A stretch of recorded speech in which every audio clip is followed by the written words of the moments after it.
காங்கிரஸ் திமுகவுடைய கூட்டணிங்கிறது 8 எலெக்ஷன்ல ஏறக்குறைய 6 எலெக்ஷன் நாங்க வின் பண்ணிருப்போம். அந்த வெற்றி அப்படிங்கறது அதோட முடிஞ்சிருச்சு. 2026ல கூட்டணி ஆட்சி அதிகார பகிர்வு அப்படின்னு கேட்கறதுக்கு காங்கிரஸ் எந்த அளவுக்கு வலிமையா தமிழ்நாட்டுல இருக்காங்க அப்படின்ற குரல்கள் எழத் தொடங்கி இருக்கு. தேர்தலுக்கு மட்டும் கூட்டணிங்கிறத விட கவர்னிங் கூட்டணி வரணும். நகராட்சிகள்ல டெப்டி மேயர்னு வாங்கிக்கிறோம், சேர்மன் வைஸ் சேர்மன் வாங்கிக்கிறோம். டெல்லியில ஆட்சி அமைக்கும் போது டெல்லியில அமைச்சர்கள் வாங்கிக்கிறோம். அப்படிங்கும் போது ஏன் சென்னையில மட்டும் கூடாது? அப்ப தமிழ்நாட்டுல தான் பலமான அலையன்ஸ் இல்லைன்னா தோத்து போயிருவீங்க. எல்லா கம்யூனிஸ்ட் கட்சி, காங்கிரஸ் கட்சி, விசிகே, மதிமுக, திமுக எல்லாரும் ஒன்னா இருக்கோம். நீங்க எங்களை நம்பி ஓட்டு போடுங்க அப்படின்னு சொல்லி ஓட்டு கேட்கிறோம். எல்லாரும் ஓட்டு போடுறாங்க. ஓட்டு போட்டதுக்கு அப்புறம் கவர்னன்ஸ்ல இல்ல நீங்க எல்லாரும் வெளியில போயிருங்க அப்படின்னு சொல்ல முடியாது. மத்தியில காங்கிரஸ் ஆட்சி அமைச்சிருந்தா நாங்க அதை கொடுத்திருப்போம். இந்நேரம் திரு RS பாரதி அவர்கள் பேசுறது. MP எலெக்ஷன் நடக்கும்போது டெல்லியை பத்தி தான் பேச முடியும், தமிழ்நாட்டை பத்தியா பேச முடியும்? காங்கிரஸோட வாழ்க்கையே RSS எதிர்த்து நடந்துட்டு இருக்கு. அவரோட கூட இருக்கவங்க நாங்க. எங்களை பொறுத்த மட்டும் RSS, நான் RSS சிந்தனை உள்ளவனா யோசிச்சு பேச வேணா. தமிழகத்தினுடைய முதலமைச்சராக நான் ஸ்டாலின் 2வது முறையாக வெற்றி பெறணும். ஆனா அதே நேரத்துல காங்கிரஸ் கட்சியும் இந்த அமைச்சரவையில இடம்பெறணும் அப்படிங்கிறது காங்கிரஸ் கட்சியினுடைய தொண்டர்களுடைய எண்ணம். இதை பற்றி காங்கிரஸ் கட்சி தொண்டர்கள் பேசாம வேற யாரு பேசுறது? அதிகார பகிர்வு அப்படிங்கறத காரணமா காட்டி சீட்ஸ் டிமாண்ட் பண்ண பாக்குறாங்களோ? எங்களுக்கு இன்னொரு ஆப்ஷன் இருக்காங்க. காங்கிரஸ் 140 வருஷ கட்சி.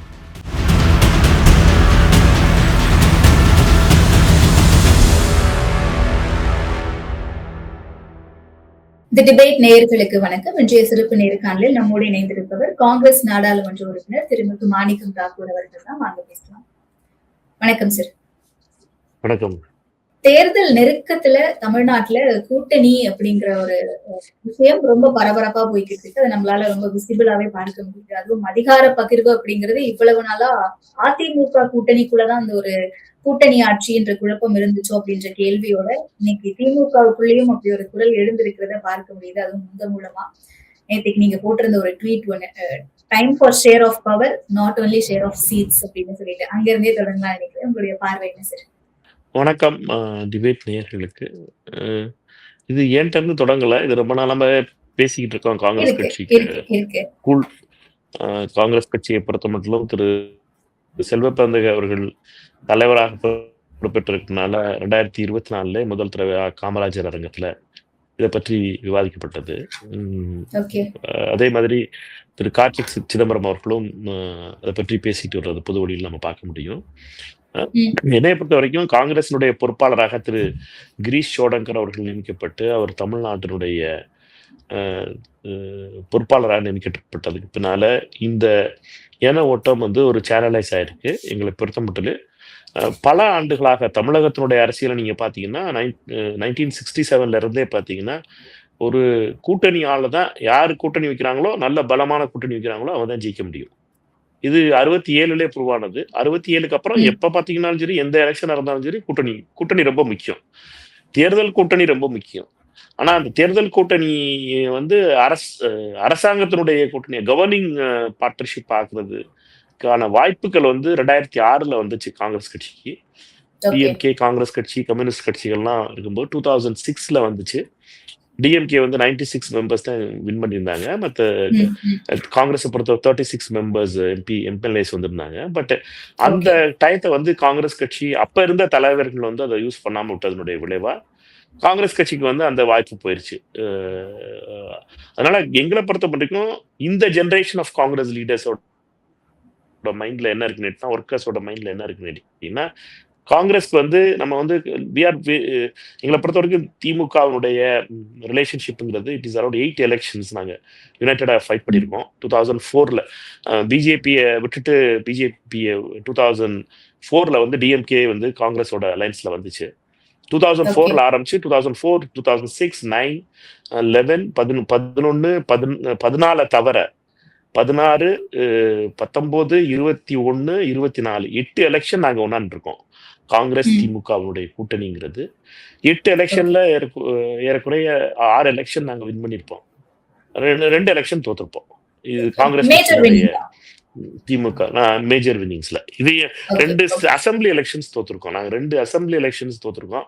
2011 எலெக்ஷன்ஸ், 2016 எலெக்ஷன்ஸ். ஆனா இப்ப எங்களை பொறுத்தவரை 21 எலெக்ஷன்ஸ் வந்து ரொம்ப முக்கியமான எலெக்ஷனா இருந்துச்சு. டிஎம்கே, காங்கிரஸ் ஓகே. எல்லா கட்சிகளுடைய கூட்டணிங்கிறது. ஏன்னு கேட்டீங்கன்னா, it was a very critical election for Tamil Nadu itself. என்னடா பிஜேபியை பொறுத்த வரைக்கும் they just controlled ADMK in strong way. அவங்க ஏடிஎம்கே கண்ட்ரோல் பண்ணி ஃபைட் பண்ண எலெக்ஷனுக்கு 21 எலெக்ஷன்ஸ். அதனால அந்த எலெக்ஷன்ஸை பொறுத்த வரைக்கும் ரொம்ப இம்பார்ட்டன்டான எலெக்ஷன் இருந்துச்சு. அந்த எலெக்ஷன்ல இந்தியா அலையன்ஸ் வந்து நல்ல அப்போ வந்து மதசார்பற்ற கூட்டணியா இருந்துச்சு. முதல் முறையாக தமிழக முதலமைச்சராக அண்ணன் மு.க. ஸ்டாலின் தேர்ந்தெடுக்கப்பட்டார். அந்த வெற்றிங்கிறது எங்க எல்லாருடைய வெற்றியா பார்க்கிறோம்.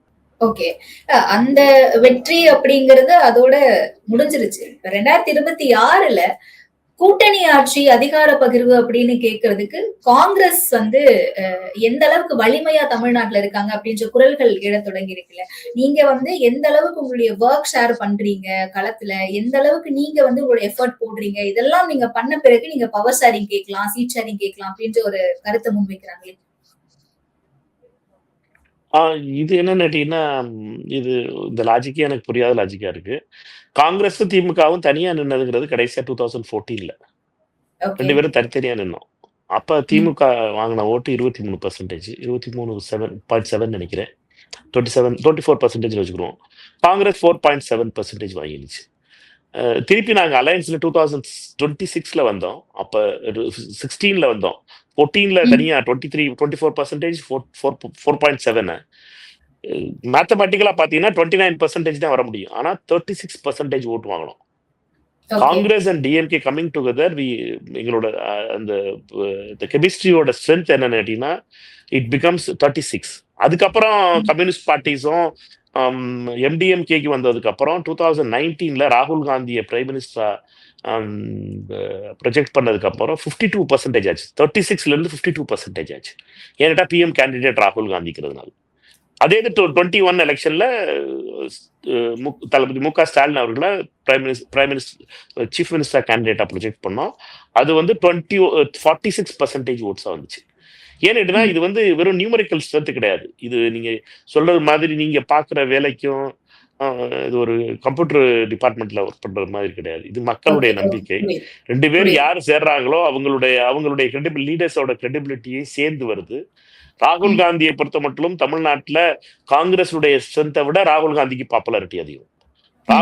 தலைவர் ராகுல் காந்தி அவர்களை பொறுத்த மட்டும் காங்கிரஸ்க்கு எவ்வளவு, காங்கிரஸ் வந்து 4.7 இண்டிவிஜுவலா நாம ஃபைட் பண்ணும்போது 4.7 காங்கிரஸ்க்கு 4.7 ராகுல் காந்தியோட காங்கிரஸோட சப்போர்ட்டர்ஸ் மட்டும் 4.7. பட் காங்கிரஸ்க்கு ராகுல் காந்தியோட அப்ரூவல் ரேட்டிங் பார்த்தீங்கன்னா 74% வந்து நிற்கும். எந்த ஒரு சர்வே எடுத்தாலும் சரி 60% வந்து நிற்கும் பிரைம் மினிஸ்டர் கேண்டிடேட் நீங்க போகும்போது. அது வந்து இந்த அலையன்ஸோட இந்த மொத்த அலையன்ஸ் நம்பரை விட கூட இருக்கும். இது ஏன் என்றால் இது காங்கிரஸ் லீடர்ஷிப்புக்குள்ள அப்ரூவல் ரேட்டிங். ராகுல் காந்தி அவர் கொண்டு வர்ற அந்த ஸ்ட்ரென்த், அந்த கொண்டு வர்ற அவர் மேல இருக்க நம்பிக்கை மக்கள் மேல். அதே மாதிரி தமிழக முதலமைச்சர் ஸ்டாலின் அவர்களுக்கு இருக்க நம்பிக்கை, மக்கள் மேல இருக்க நம்பிக்கை. அதனால நீங்க என்ன பண்ணீங்க, நாங்க என்ன பண்ணிருக்கீங்கிறத விட நாங்க எல்லாரும் சேர்ந்து 8 எலெக்ஷன் இருக்கோம். எங்களை பொறுத்த மட்டும் தேர்தல் என்பது தேர்தலுக்கு மட்டும் கூட்டணிங்கிறத விட கவர்னிங் கூட்டணி வரணும். ஏன்னா நகராட்சிகள்ல கூட்டணி தான் கொண்டு வர்றோம். நகராட்சிகள்ல டெப்டி மேயர்னு வாங்கிக்கிறோம், சேர்மன் வைஸ் சேர்மன் வாங்கிக்கிறோம். டெல்லியில ஆட்சி அமைக்கும் போது டெல்லியில அமைச்சர்கள் வாங்கிக்கிறோம். அப்படிங்கும்போது ஏன் சென்னையில மட்டும் கூடாது? இப்படிங்கிறது காங்கிரஸ்ல இருக்க காங்கிரஸ் ஒர்க்கர்கள், தொண்டர்களுடைய, காங்கிரஸ் சார்ந்தவர்களுடைய மிக முக்கியமான நோக்கமா இருக்கு. ஏன்னா பக்கத்து மாநிலங்கள்ல அது நடக்குது. கேரளால நடக்குது, பாண்டிச்சேரியில, புதுச்சேரியில நடக்குது, கர்நாடகால நடக்குது, ஆந்திரால நடக்குது, எல்லா இடத்துலயும் நடக்குது. எல்லா இடத்துலயுமே பவர் ஷேரிங்கிறது பார்ட் ஆயிடுச்சுல. தமிழ்நாட்டுல 1977ல இருந்து எலக்ட்ரல் அலையன்சஸ் இல்லாம ஜெயிக்கவே முடியாது. தனியா எந்த பார்ட்டியும் ஜெயிக்கவே இல்லை தமிழ்நாட்டுல. ஆனா அலையன்ஸ் வேணும் ஜெயிக்கணும்னா. எந்த கட்சியா இருந்தாலும் சரி அலையன்ஸ் வேணும். அலையன்ஸ் இல்லாம தோக்குற கட்சிகள் இருந்திருக்கு. அதனால சரியா அலையன்ஸ் இல்லைன்னா தோத்து போற கட்சிகள் இருக்கு. ஆனா தமிழ்நாட்டை பொறுத்த வரைக்கும் எலக்ட்ரல் அலையன்ஸுக்கு தேவை, பவர்லயும் அந்த ஷேரிங் வேணுங்கிறது என்னமா இருக்கு காங்கிரஸ் கட்சியில. அதான் சொல்றாங்க, தமிழ்நாட்டு மக்கள் வந்து இங்க பவர் ஷேரிங்க விரும்ப மாட்டாங்க, விரும்பினது கிடையாது அப்படின்ற ஒரு வாதத்தை முன்வைக்கிறாங்க. அது தவறான புரிதல். தமிழ்நாட்டுலதான் பலமான அலையன்ஸ் இல்லைன்னா தோத்து போயிருவீங்க. தனியா நின்னீங்கன்னா தோத்து போயிருவீங்க. தனியா கூட்டணி சேர்க்காம நிக்கட்டும் எந்த கட்சியா இருந்தாலும். அது நீங்க எந்த கட்சியா இருந்தாலும், அதிமுகவா இருந்தாலும் சரி கூட்டணி சேர்த்துக்கிற வேண்டியதா இருக்கு. திமுக இருந்தாலும் கூட்டணி சேர்த்து எப்ப கூட்டணி இல்லாம இருந்தாங்களோ தோத்துருக்காங்க. பெரிய கட்சிகள் எல்லாருமே தோத்துருக்காங்க. பலமான கூட்டணிங்கிறத கட்டமைச்சு நீங்க நிக்க வேண்டியது. எலெக்ஷனுக்கு கூட்டணிங்கிறது என்ன? மக்கள்கிட்ட போய் ஓட்டுக்கு என்ன கேட்கிறோம்? என்ன எல்லாரும் சேர்ந்து ஓட்டு போடுங்க. நீங்க வந்து இந்த நாங்க எல்லாரும் ஒன்னா இருக்கோம். எல்லா கம்யூனிஸ்ட் கட்சி, காங்கிரஸ் கட்சி, விசிகே, மதிமுக, திமுக எல்லாரும் ஒன்னா இருக்கோம். நீங்க எங்களை நம்பி ஓட்டு போடுங்க அப்படின்னு சொல்லி ஓட்டு கேட்கிறோம். எல்லாரும் ஓட்டு போடுறாங்க. ஓட்டு போட்டதுக்கு அப்புறம் கவர்னன்ஸ்ல இல்ல நீங்க எல்லாரும் வெளியில போயிருங்க அப்படின்னு சொல்ல முடியாதுல்ல. ஓகே ஓகே புரியுது புரியுது. அண்ட் நீங்க அத மென்ஷன் பண்ணும்போது அகாமடேஷனுக்கு வந்துருச்சு. இந்த காலகட்டத்துல இது வந்து அகாமடேஷன் வரணும் அப்படிங்கிறது. Okay okay. சோ நீங்க அந்த விஷயத்தை கோட் பண்ணி தான் சொல்றீங்க. ஐபிடிஎஸ் சர்வே படி தமிழ்நாட்டுல வந்து தனிப்பெரும் கட்சியா எந்த கட்சியும் வர்றதுக்கான வாய்ப்பு கிடையாது அப்படின்னு சொல்லிட்டு தான் நீங்க வந்து காங்கிரஸ் கட்சியை பொறுத்தவரை இந்தியா கூட்டணி வெற்றி பெறணும் அண்ட் அதே சமயம் அதிகாரத்திலும் பங்கு வேண்டும் அப்படிங்கறது எல்லாருடைய கருத்தாவும் இருக்குன்னு சொல்லிட்டு அதிகார பகிர்வுன்னு வரும்போது மத்தியில காங்கிரஸ் ஆட்சி அமைச்சிருந்தா நாங்க அதை கொடுத்திருப்போம் இந்நேரம் அப்படின்ற ஒரு வாதமும் வருது. அதற்கான எதிர்வினைகளும் வருது. அது RS பாரதி அவர்கள் பேசினது. இதை எப்படி பாக்குறீங்க? இது கூட்டணிக்குள்ள ஒரு விரிசலை ஏற்படுத்தாதா? நான் RS பாரதி வந்து நேத்து என்னுடைய ட்வீட்டுக்கு அப்புறம் அவருக்கு அதுக்கு ஒரு ரியாக்ட் பண்ணியிருந்திருக்காரு. அதுல என்னடா அன்பு தலைவர் ராகுல் காந்தி அவர்களும் தமிழக முதலமைச்சர் அண்ணன் ஸ்டாலின் அவர்களும் சேர்ந்து சகோதரர்களா முடிவெடுப்பாங்க வரவேற்கிறேன். ரெண்டாவது விஷயம் அவர் ஒரு நக்கலா சொல்லியிருந்தது என்னன்னு கேட்டீங்கன்னா, எம்பி எலெக்ஷன் முடிஞ்சிருச்சுல, எம்எல்ஏ அதனால எம்பிக்கள் கேட்கறாங்க. நாங்க எம்பி எலெக்ஷன்ல தமிழ்நாட்டை பத்தி பேச முடியாதுல்லன்னு. எம்பி எலெக்ஷன் நடக்கும்போது டெல்லியை பத்தி தான் பேச முடியும், தமிழ்நாட்டை பத்தியா பேச முடியும்? அதே மாதிரி எம்எல்ஏக்கள் யாரும் ஆதரவு கொடுக்கலன்னு இருந்தாரு. அதுக்கு தான் சொன்னேன், எங்க சட்டமன்ற ஒரு தலைவர் ராஜேஷ்குமார் அவர்கள் பல காலமா சொல்லிக்கிட்டு இருக்காரு ஆட்சியில பங்கு வேணுங்கிறதையும் சொல்லியிருந்தேன். ஏன்னுட்டுன்னா எங்களை பொறுத்த மட்டும் நாங்க சொல்றது என்னன்னா, அவர்கள் அந்த அதை வந்து கோபமா பாக்குறாங்க. அதை வந்து அவங்களுடைய அதிகாரத்தை புடிங்கிறவங்கிறாங்க. அதிகாரத்தை புடுங்கல. நாங்க கேட்கறது என்ன அப்படின்னா, எல்லாரும் சேர்ந்துதான் மக்கள்கிட்ட போய் வாக்கு கேட்கிறோம். நீங்க வந்து இந்த ஷேரிங் ஆஃப் பவரை வந்து நீங்க வந்து இந்த தப்பா புரிஞ்சுக்கிற கூடாது. இது வந்து இத வந்து சில நண்பர்கள் என்னட்டா RSS சிந்தனைன்னு சொல்லி பாஜக திமுகவுடைய ஒரு எக்ஸ்எம்பி அவருக்கு பதவி காலம் முடிஞ்சிருச்சு அவரு சொல்லியிருந்தாரு. அப்துல்லா RSS பத்தி பேசுறதுக்கு காங்கிரஸ்காரன்ட்ட பேசுறதுக்கு யோசிச்சு பேசணுமா இல்லையா? காங்கிரஸோட வாழ்க்கையே RSS எதிர்த்து நடந்துகிட்டு இருக்கு. காங்கிரஸ் காந்தி காலத்துல இருந்து காங்கிரஸ் கட்சி அதிமுக RSS காரனோட சேர்ந்து கிடையாது. RSS காரர்களை பொறுத்த மட்டும் அந்த சித்தாந்தத்தை நொடிப்பொழுதும் எடுத்து எதிர்த்துட்டு இருக்காரு. அதே இங்க தலைவர் ராகுல் காந்திக்கு பதவி இழப்பு எல்லாம் நடக்கிறது எதுக்கு? RSS எதிர்க்கிறாரு. தைரியமா RSS பத்தி பேசுவாரு. சட்டம் பாராளுமன்றத்துல இருந்தாலும் சரிதான் இருந்தது. அவரோட கூட இருக்கவங்க நாங்க. எங்களை பொறுத்த மட்டும் RSS நான் RSS சிந்தனை உள்ளவனா? யோசிச்சு பேசவனா? கொஞ்சமாவது யோசிச்சு பேசவனா? நான் பேசுறதுக்கு எவ்வளவு நேரம் ஆகும்? ஆயிரப்போகுது? யார் RSS உடைய அமைச்சரவையில யார் இருந்ததுங்க சொல்றதுக்கு எவ்வளவு நேரம் ஆயிரப்போகுது? நான் பேச வேணாம்னு நினைக்கிறேன். என்னைய பொறுத்த வரைக்கும் அவை மாண்புக்கு கட்டுப்பட்டு அதெல்லாம் பேச வேணாம்னு நினைக்கிறேன். அதனால என்னன்னா, யோசிச்சு யார் எது மாற்று கருத்து சொன்னாலும் சரி அவங்கள உடனே RSS காரங்க சொல்றது இந்த பழக்கம் தவறானது. இது வந்து இப்ப நீங்க ஒரு கருத்தை முன்வைக்கிறீங்க. உங்களுடைய தமிழ்நாடு காங்கிரஸ் கமிட்டி தலைவர் திரு செல்வ பெருந்தகை அவர்களே கருத்து சுதந்திரம் இருக்கு எல்லாருக்கும் அப்படின்ற மாதிரி பேசுறாரு. அதுக்கு ஒரு எதிர்வினை ஆற்றுறாங்க திமுகவுல இருந்து, கூட்டணி கட்சியில இருந்து அப்படின்னும் போது அது ஒரு மனக்கசப்பை ஏற்படுத்தாதா? கூட்டணிக்குள்ள ஒரு விரிசலை ஏற்படுத்தாதா? இதை நான் விரிசலா பார்க்கல. இதை வந்து ஒரு ஒரு ஒரு ஆரோக்கியமான விவாதமா தான் பார்க்கணும். என்னன்னா, அகில இந்திய காங்கிரஸ் கமிட்டியுடைய தலைவர் திரு மல்லிகார்ஜுன் கார்கே அவர்கள் காங்கிரஸ் கட்சியினுடைய நெகோசியேட்டிங் குழு அமைச்சாங்க. தமிழகத்தினுடைய பொதுச் செயலாளர், காங்கிரசுடைய பொதுச் செயலாளர் கிரீஷ் சோடங்கர் அவர்கள் தலைமையிலும் சகோதரர் செல்வ பெருந்தகை அவர்களும் சகோதரர் ராஜேஷ்குமார் அவர்களும் மற்றும் இரு செயலாளர்களுடைய தலைமையில அந்த 5 பேர் குழு அமைக்கப்பட்டது.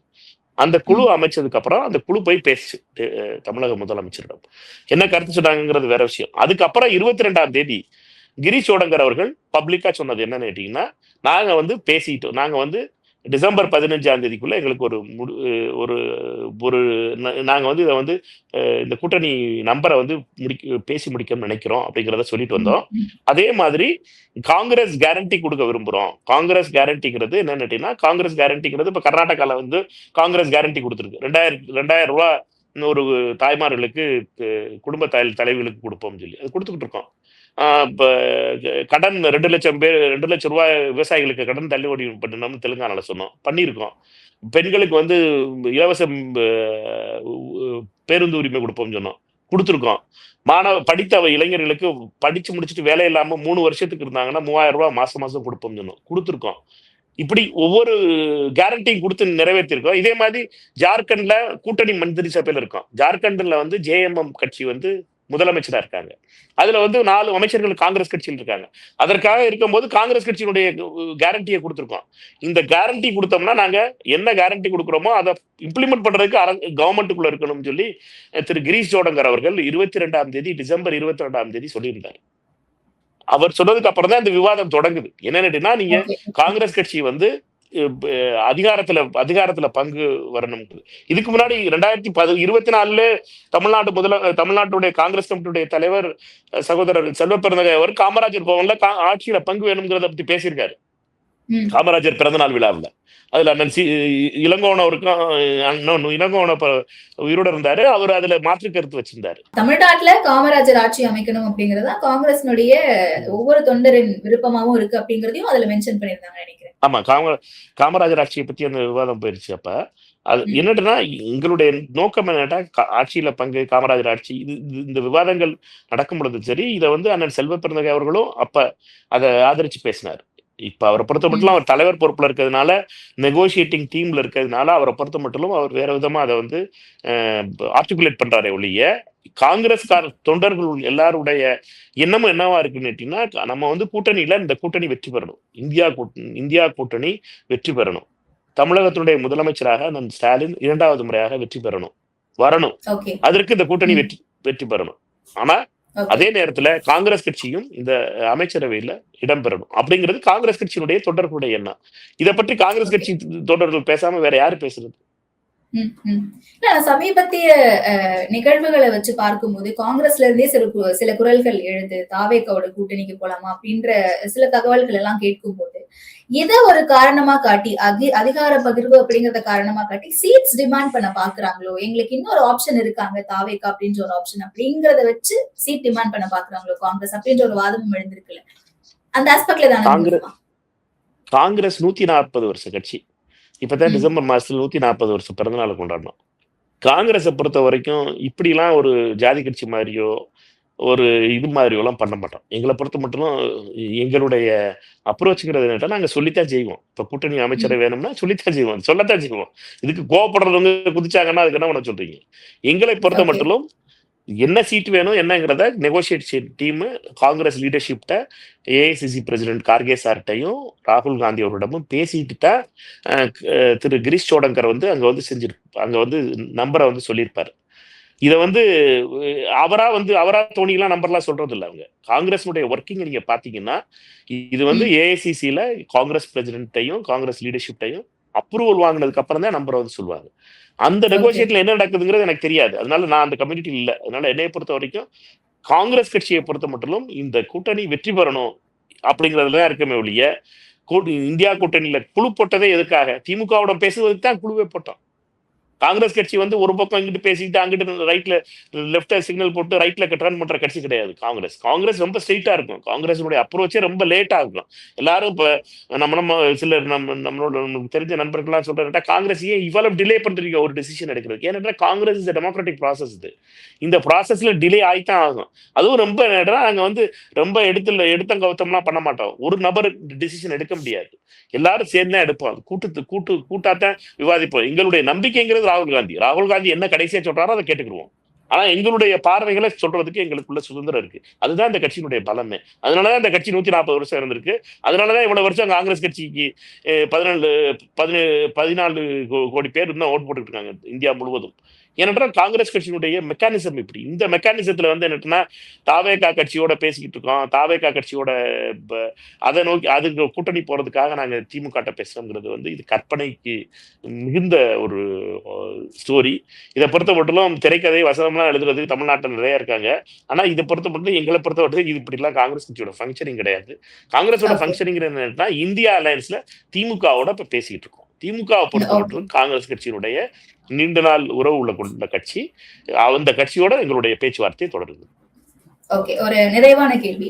நீங்க கோட் பண்ண அந்த சர்வேவின் படி தனிப்பெரும்பான்மையா எந்த கட்சியும் இங்க வெற்றி பெறதுக்கான வாய்ப்புகள் குறைவா தான் இருக்கு அப்படின்ற பட்சத்துல, உங்களுடைய நெகோசியேஷன் டீம் போய் திமுகவோட அலையன்ஸ் பேச்சுவார்த்தை நடத்தும்போது, அதாவது லைக் அலையன்ஸ் கிடையாது, சீட் ஷேரிங் பேச்சுவார்த்தை நடத்தும்போது, அ கூட்டணி ஆட்சி அப்படின்ற ஒரு வாதத்தையோ, இல்ல அதிகார பகிர்வு அப்படின்ற வாதத்தையோ முன்வைக்கிறதுக்கான வாய்ப்புகள் இருக்கா?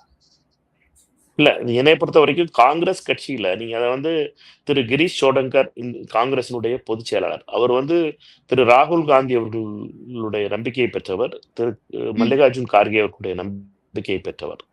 திருமதி சோனியா காந்தி அவருடைய நம்பிக்கையை பெற்றவர். அவர்தான் காங்கிரஸினுடைய பொறுப்பாளர் தமிழ்நாட்டுக்கு பொதுச் செயலாளர்.